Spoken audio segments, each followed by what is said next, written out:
hormis l'organisation des élections, la restauration de la situation sécuritaire dans le pays, le nouveau patron de la primature doit se battre pour l'amélioration du social de Congolais et la réhabilitation des infrastructures de la République. Ce dernier sujet était au cœur d'une rencontre cet après-midi entre le chef de l'État et quelques gouverneurs de province ainsi que quelques ministres. Objectif, évaluer la situation des infrastructures routières et aéroportuaires du pays avant le démarrage des travaux de réhabilitation du reste des routes et aéroports qui relieront les 26 provinces que compte la République démocratique du Congo.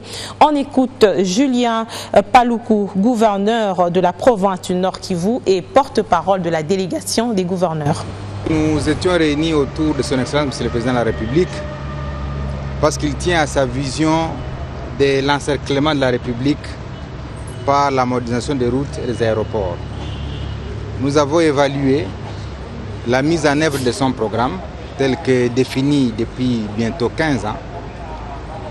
Le chef de l'État tient à ce que tous les chefs de province soient reliés. Et les 10 gouverneurs constituent les premiers paliers de l'évaluation de ces programmes-là.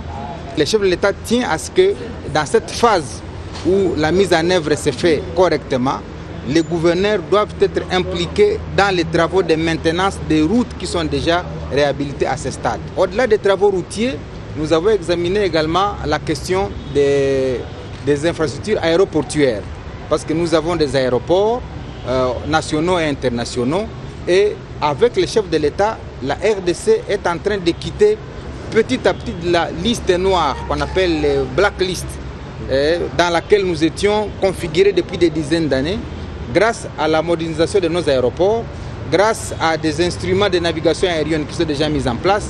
Et le chef de l'État tient à ce que ces programmes soient davantage exécutés. On a sélectionné quelques provinces où il y a des priorités, où il y a des choses qui se font actuellement, mais le chef de l'État, justement, lors de la réunion, il a demandé à ce que, assez rapidement, nous puissions poursuivre cette réunion avec les autres membres, les autres gouverneurs des provinces qui n'étaient pas associés aujourd'hui. Donc dans les jours à venir, la réunion va continuer avec les autres gouverneurs qui étaient absents aujourd'hui. Vous venez donc de suivre tour à tour Julien Paluku, gouverneur de la province du Nord Kivu, ainsi que Thomas Louaka, ministre sortant des infrastructures.